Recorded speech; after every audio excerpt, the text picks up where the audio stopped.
Hey everyone! Welcome back to CrimPsychologyopia channel where we talk about fascinating topics that affect our lives. Today's topic is quite interesting and also a bit daunting: criminal psychopaths. How they differ from non-psychopathic criminals. I want to start with an anecdote. A few years ago, I watched a documentary on a notorious serial killer who had been sentenced to life in prison. When he was asked about his crimes, he simply shrugged his shoulders and said, "I don't feel anything." This statement stayed with me for a long time, and I began to wonder, how could someone be so detached from their actions? This led me to research criminal psychopaths, and I was amazed to find out how different they are from non-psychopathic criminals. So, in this video, we'll be exploring the fascinating world of criminal psychopaths, their traits, and how they differ from non-psychopathic criminals. Point 1. Understanding criminal psychopathy. Psychopathy is a personality disorder that is characterized by a lack of empathy, remorse, and guilt. Criminal psychopaths are people who have this disorder and have committed crimes. Research has shown that psychopathy is a significant predictor of violent and criminal behavior. One of the most interesting things about criminal psychopaths is that they often have a superficial charm and can be quite charismatic. They're also skilled manipulators and can be very good at getting what they want. But there's a downside to these traits. Psychopaths lack the ability to feel emotions, and as a result, they have a tendency to be reckless and impulsive. This can lead them to engage in risky behaviors and commit violent crimes. We can start by noting that understanding criminal psychopathy is essential for gaining insights into the behaviors of individuals who commit violent crimes. As mentioned earlier, psychopathy is a personality disorder that is characterized by a lack of empathy, remorse, and guilt. This means that individuals with this disorder often have a skewed sense of morality and are less likely to feel bad about their actions. Research has shown that psychopathy is a significant predictor of violent and criminal behavior, which means that individuals with this disorder are more likely to engage in harmful behaviors than those without it. As a result, understanding criminal psychopathy can help us identify individuals who may be at risk of committing violent crimes and take steps to prevent them from doing so. Moreover, it is important to note that criminal psychopaths often have a superficial charm and can be quite charismatic. They are skilled manipulators and can be very good at getting what they want. However, as I mentioned earlier, there is a downside to these traits. Psychopaths lack the ability to feel emotions, which can lead them to be reckless and impulsive. This can lead them to engage in risky behaviors and commit violent crimes. Therefore, understanding criminal psychopathy is crucial for identifying potential risks and preventing individuals with this disorder from engaging in harmful behaviors. In addition to identifying potential risks, understanding criminal psychopathy can also help with criminal investigations and the criminal justice system. Psychopaths are often skilled at hiding their true intentions and manipulating others, which can make it difficult for law enforcement to gather evidence and prosecute them for their crimes. By understanding the characteristics and behaviors of psychopaths, investigators and prosecutors can be better equipped to identify and convict these individuals. Furthermore, understanding criminal psychopathy can also inform the development of interventions and treatments for individuals with this disorder. While there is no cure for psychopathy, certain therapeutic approaches such as cognitive behavioral therapy and medication management have been shown to be effective in managing some of the symptoms associated with the disorder, such as impulsivity and aggression. By understanding the underlying mechanisms of psychopathy, researchers and clinicians can continue to develop and refine these treatments. It is important to note that not all individuals with psychopathy are violent or criminal, and not all violent criminals have psychopathy. However, research has shown that psychopathy is a significant risk factor for violent and criminal behavior, and understanding this disorder can provide valuable insights into the behaviors of individuals who do engage in violent and criminal activities. Point 2. How criminal psychopaths differ from non-psychopathic criminals. While there are similarities between psychopathic and non-psychopathic criminals, there are some key differences. For example, psychopaths tend to commit more violent and aggressive crimes than non-psychopathic criminals. They're also more likely to be repeat offenders. Research has also shown that psychopaths tend to be more organized and methodical in their crimes than non-psychopathic criminals. They're also less likely to be influenced by external factors such as peer pressure. Another significant difference is that psychopaths are less likely to be deterred by punishment. They have a higher tolerance for risk and are more likely to engage in criminal behavior even if they know the consequences. It's important to note that while understanding criminal psychopathy is essential, it's also important to understand how psychopathic criminals differ from non-psychopathic criminals. While there may be similarities between the two groups, there are some key differences that set them apart. For example, research has shown that psychopathic criminals tend to commit more violent and aggressive crimes than non-psychopathic criminals. They may also be more likely to be repeat offenders. This could be due to their lack of empathy, which makes it easier for them to harm others without feeling guilty or remorseful.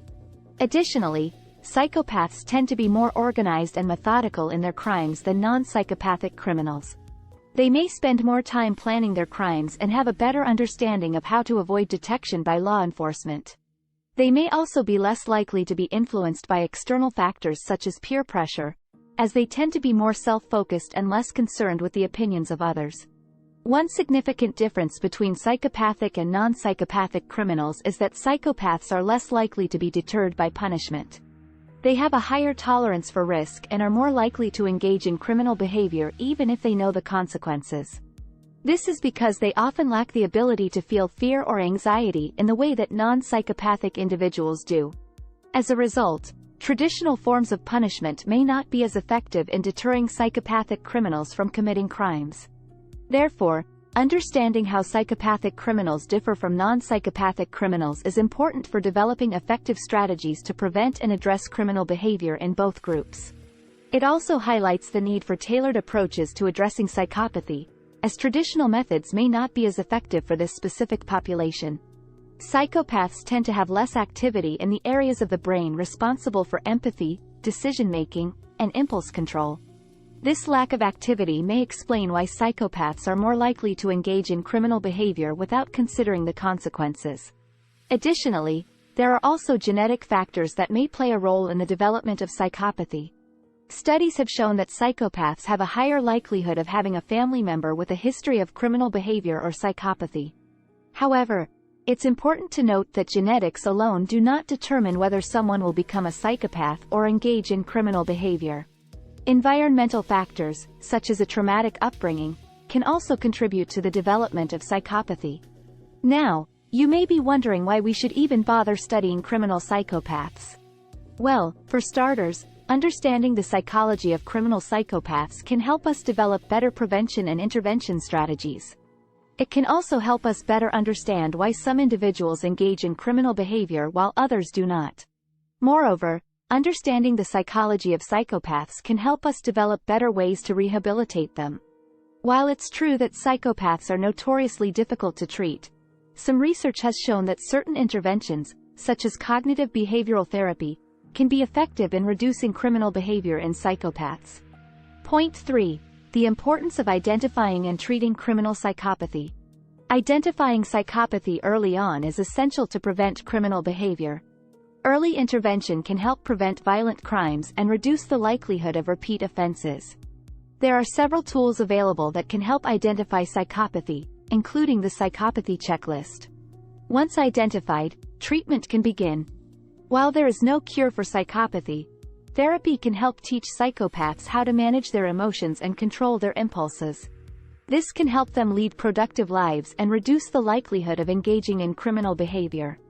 It's important to note that while understanding the differences between psychopathic and non-psychopathic criminals is important, identifying and treating psychopathy is equally crucial. Identifying psychopathy early on is essential to prevent criminal behavior and reduce the likelihood of repeat offenses. Several tools are available that can help identify psychopathy, including the psychopathy checklist, a widely used clinical tool that assesses a person's level of psychopathy.